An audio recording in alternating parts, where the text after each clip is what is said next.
Hey, welcome to Black Times Infinity. I'm your host Cronus, and it's just me. So, yeah, sorry we had a lot of people kind of just fall out of the podcast tonight. Old Ninja is dealing with some personal stuff, and Blue has an interview on Friday he has to prepare for.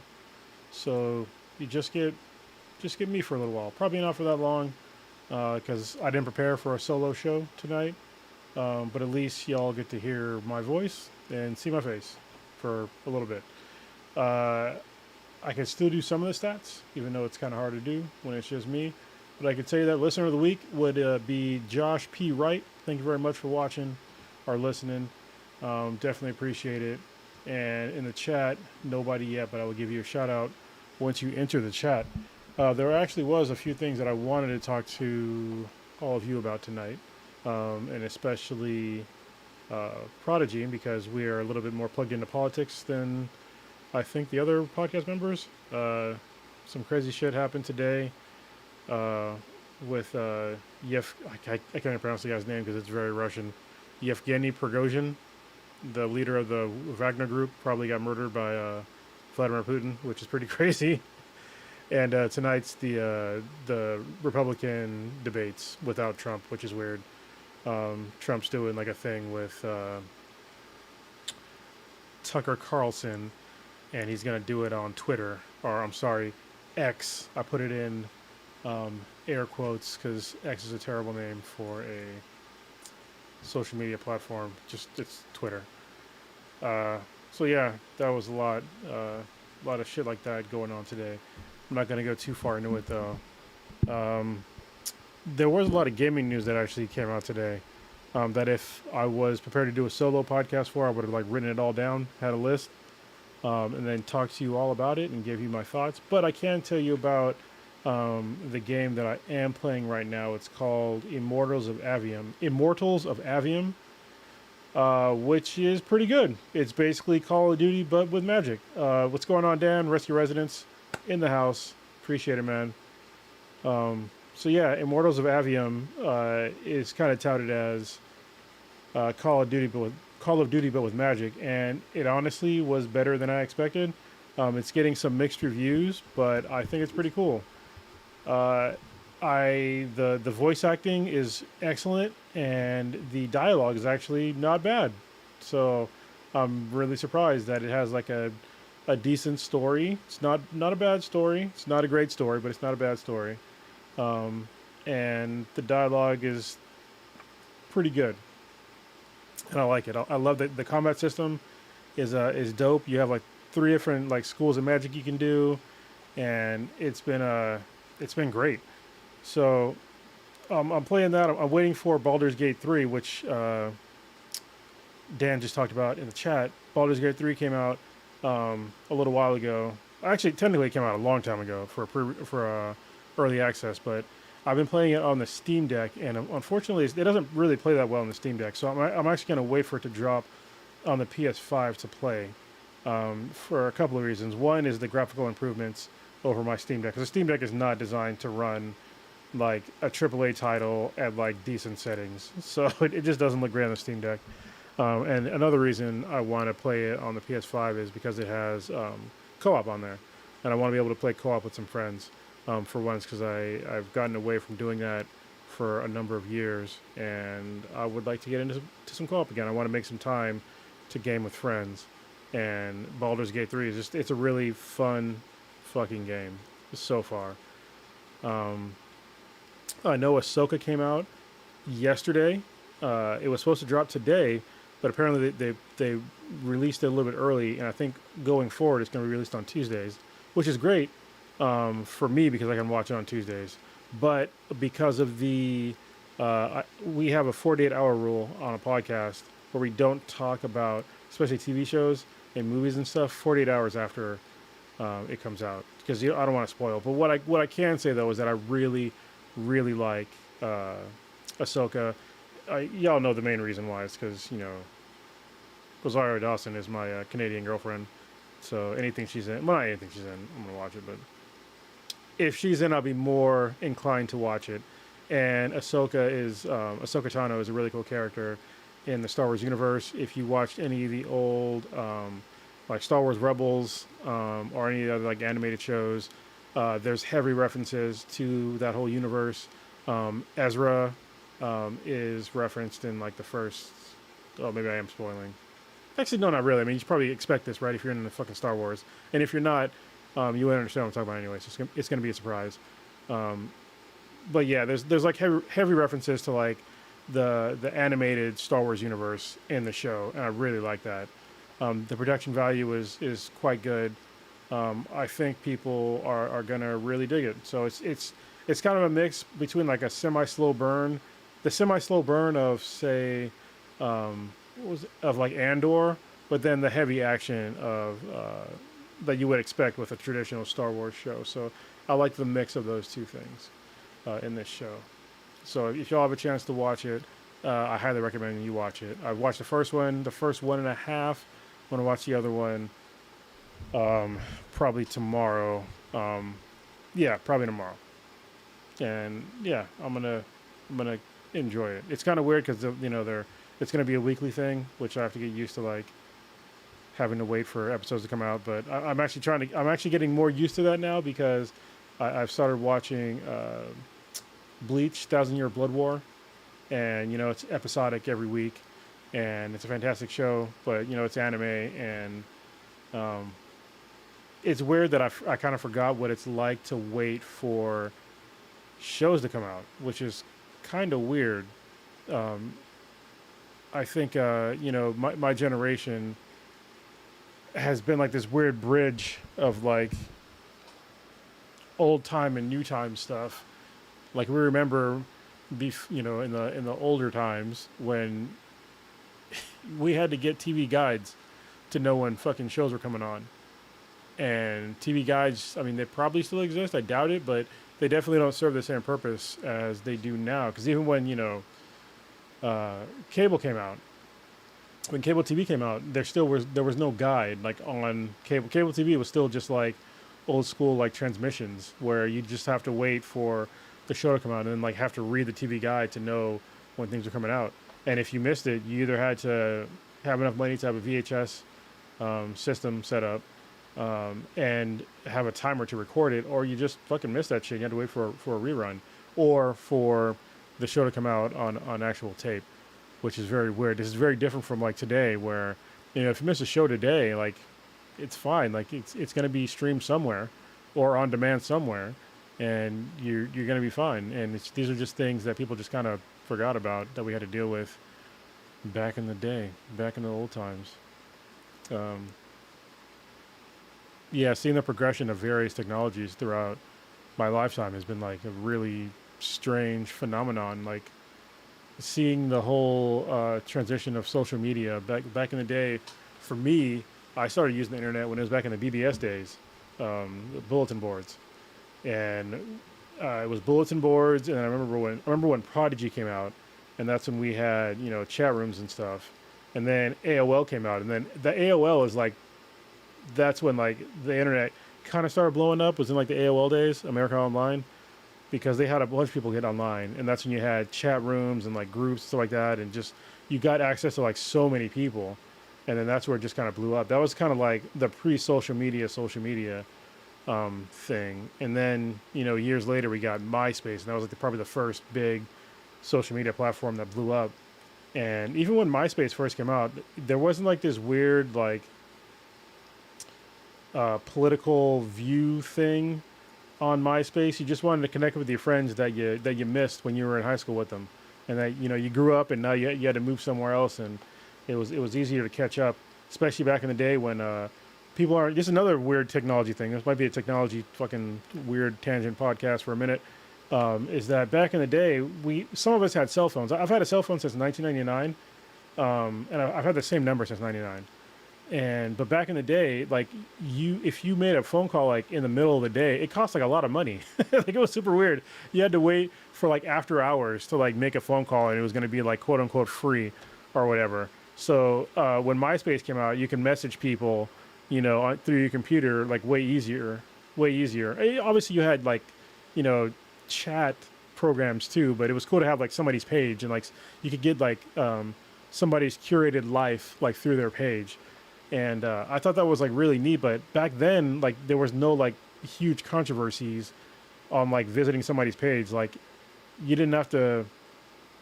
People weren't, I guess, putting themselves out there like that. Um, with like more controversial stuff back then, maybe because it was so new. I don't know. It wasn't like today, and even like back when like Facebook came out, it wasn't even that bad. It's just kind of a more recent thing. I'd say that within the past probably 6 7 years, it's gotten kind of progressively bad with that kind of stuff, and like seeing um, some of the things. I guess it's from like both ends. Like if things you probably don't want to see, and sides of your friends or that used to be friends that you don't want to see. And yeah, that got kind of weird, and it's still kind of weird. There's people that I'm friends with in real life that I'm not friends with on Facebook because of their views on stuff. And even then, it's kind of like I avoid topics with them, you know, because I just don't want to talk about that kind of shit. So and like get in like some huge big argument. I don't know if that's the best way to go, but it's a way that you can, or at least I can, stay in contact with somebody that I at least used to have like a lot of respect for. I might have like lost some, but at least I can still communicate with them by avoiding certain subjects, which is just kind of weird. No, I have not listened to the song The Rich Men North of Richmond" yet. I know it's a new country song. Hopefully, it's a direct contrast to that terrible song about lynching that people didn't realize was a song about lynching, but every black person realized was a song about lynching. So, or anybody that's familiar with sundown towns and lynchings and the real history of America. Um, yeah, so I hope that Rich Men of the North is a contrast to that. If it is, I might listen to it. I mean, I listened to that whole "Try That in a Small Town" terrible song, and it was doubly terrible because first of all, I fucking hate country music, and then second of all, it was a song about lynching. So, and it's fucking bullshit. And I know it's a number one song in country, which hopefully it's sending a more appropriate message on how to treat people, you know, and really try. And it says "Rich Men of North of Richmond." I would assume that they're talking about sort of the co-opting of country music. It's really just anti-big government. Okay. All right. Well, I'll check it out. I'll see what it's about. So, a lot of people are anti-big government for some stuff, but I'll listen to the song first before I pass judgment. I'll begrudgingly grind my teeth and go see a dentist and listen to another fucking country song. Thanks. What else has been going on in the news today, or actually throughout the past week? I guess. I think I mentioned it about the debates coming on, which I'm probably going to watch tomorrow. Um, I'm looking for a house to live in because it's time to buy another house, which I think I mentioned it on the podcast previously. But yeah, it's time to buy, but it's also a shitty time to buy. Oh, okay. Oh, ugh. All right. That's a contra. All right. I'm reading one of the lines that Dan just put in the chat, and it said a line from the song is, "I wish politicians would look out for minors, not just minors on an island somewhere." Which, I mean, you could do both. So you could do both. Also, like mining here in America is like those jobs kind of went away a while ago, unfortunately, or fortunately. I mean, it's both. It's unfortunate for the miners, but it's fortunate for I don't know, the fucking environment or some shit. So, yeah, my answer to that is probably we could do both, take care of both, because everybody has needs. Oh, the Epstein miners. Okay, I gotcha. Yeah, okay, that's pretty fucking gross. I didn't pick up on that. Just talking about like the kids from like, yeah, it's gross. So, okay. I mean, somebody should definitely look out for them too, but in like a not gross way. Like, make sure they don't get, I can't say the words on YouTube because it'll be I'll get demonetized. But you know what that guy did. You know what the people around him did. People that were in pictures with him, like the ex-president. So, and other people, like Bill Gates and some other folks that. Yeah. Anyway. Uh. Oh, I wanted to say congratulations to India.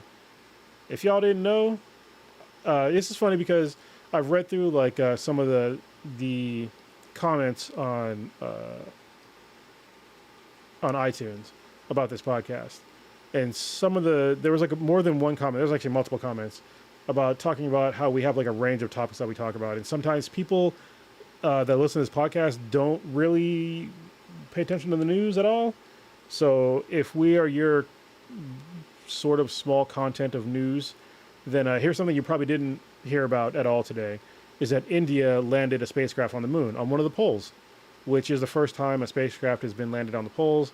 I don't know how to pronounce the name of the spacecraft. I think it was Chanda something. I have to look it up, which I can't do because it's just me tonight. But yeah, so congratulations to India for landing a spacecraft on the moon. And hopefully it will push forward their technologies for that country. If y'all didn't know, if you're not familiar with like the reason why NASA and space exploration is important directly for like humans on Earth right now, because some folks are like, oh, we haven't explored all the Earth yet. 100%, you're right, but also the amount of technology that it takes for humans to put anything into space for a long period of time, it has like a trickle-down effect. Unlike trickle-down economics, I'm just saying there are direct effects to us on Earth. There's a lot of things that NASA developed that directly affect just like common people. Like space-age materials, like carbon fiber, shit like that, and like aluminum, and different materials that can be used to make things lighter, different power sources that can be used for various things. All these things, they trickle down eventually into our normal lives, but people just kind of ignore all that shit, because they just see things go into space. But all those things that go into space, it takes like a lot of tech, and the point for that tech is to eventually get cheaper. Well, the point of the tech is to get into space, but there's so many different technologies that are being used in our daily lives that are made cheaper and cheaper and cheaper. Like one of the best examples is like our computing systems. Like Moore's law is somehow still viable to this day, which I still don't think. At some point, it's going to have to stop because you can't keep doubling, the amount of computing power on a chip every. I think it's like two years or something like that. Because we're getting down to a point to where you can only fit so many goddamn transistors onto a chip with our current tech, which is why I think we're trying to get into quantum computing. So yeah. Oh, sorry, Dan put it in the actual name of the thing. It's not that hard to pronounce, I don't think. The Chandrayaan 3, the Chandrayaan, Chandrayaan, yeah, Chandrayaan 3. Yeah, aerogel is another one. It's a very light. I think it's like a foam material, but it's almost as light or lighter than air. It's like a super light material. And there's like a lot of materials that are out there that we get from space travels. And now I lost my train of thought. This is where having somebody else on the podcast would definitely help to put me back on the train of thought. But you know what? I'm gonna have a drink and further forget about what the fuck I was talking about.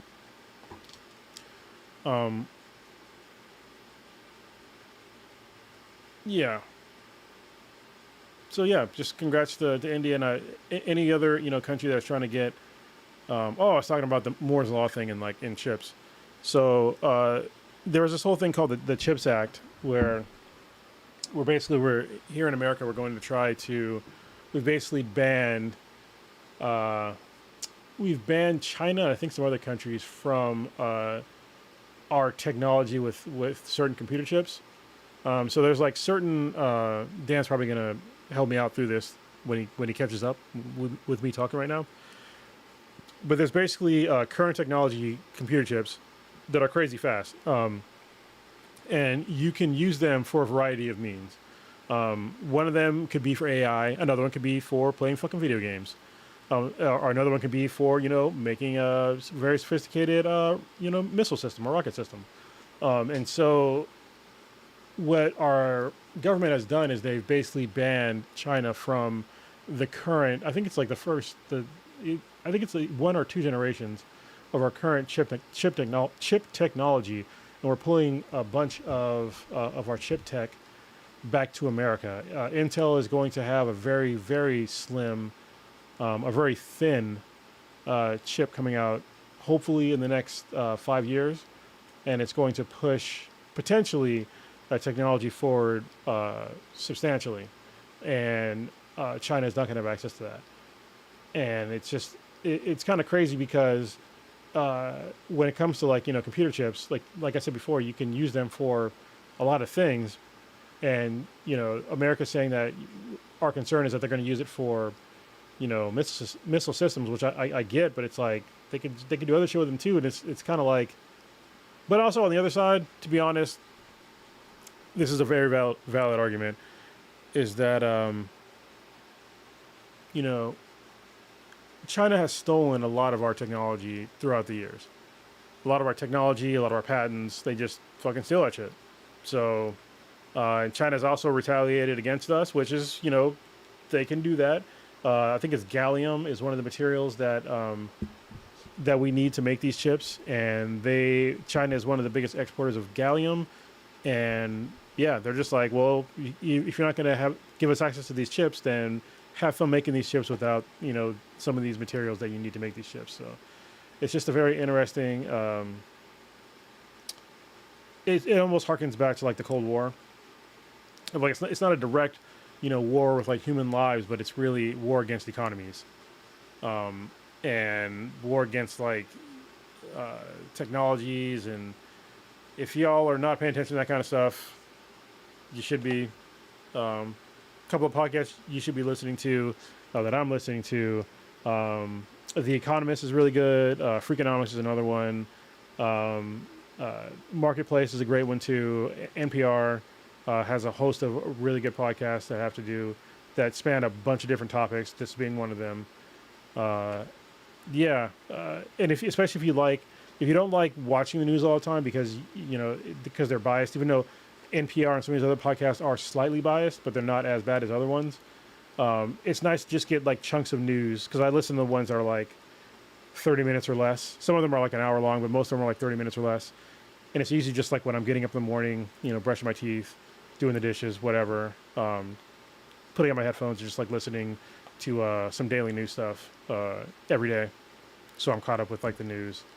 And it just helps you understand the world more, because I didn't know about like everything that was going on in like Zimbabwe and things that are going on in Niger. A whole bunch of like crazy stuff's going on, but I don't want to make this into like a total political podcast, because that's not what most of you guys people want to listen to in this podcast. If you do, I can do like a separate one maybe and like break some of this stuff down in my opinion, and it'd be nice. But also, like I said, this is not going to be a long podcast because it's just me, and like I said, I'm not prepared to have just me podcast.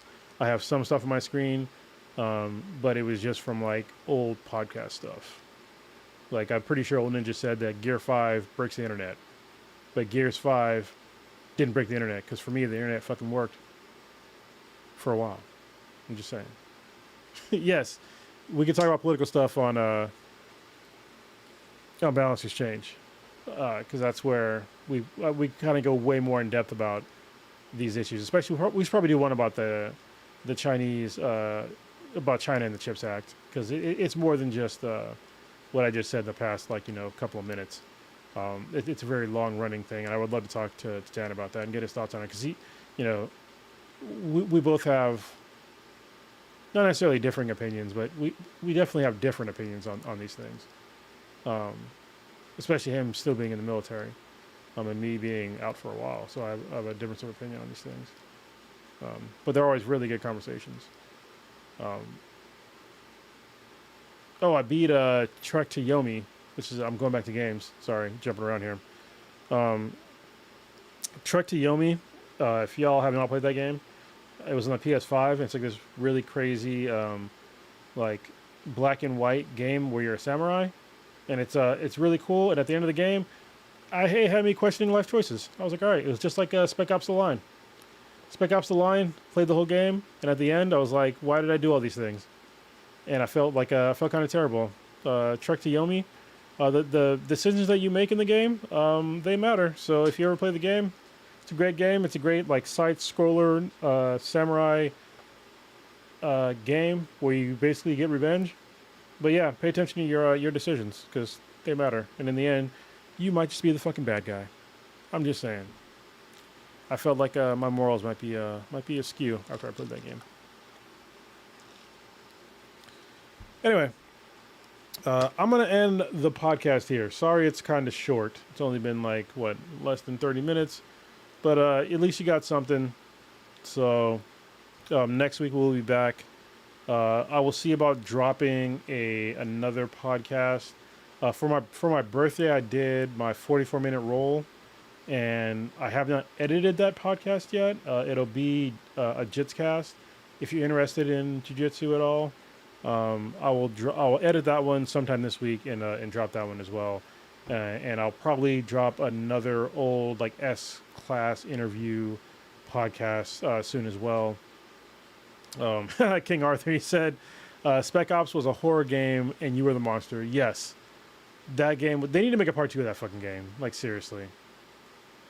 And yeah, Papa Bear in the chat, he also said, I live samurai games, but haven't played any in a long time. Need to get Ghost of Tsushima and eventually play. Bruh, you need to get Ghost of Tsushima for real. That's like the best samurai game, like, fucking ever. Like, seriously, it's one of the best games to me of all time. Like, it's up there. It's in probably like the top 25. So it's a really, really great game. If you love samurai games, you feel like a samurai in that game. Anyway, wrapping it up. I'm gonna edit this podcast. I'm gonna play some more Immortals of Avium because the game is fun. And yeah, sorry for the short one, but at least you got something. And you know what? That's it. This is Cronus. I'm out this bitch. Peace.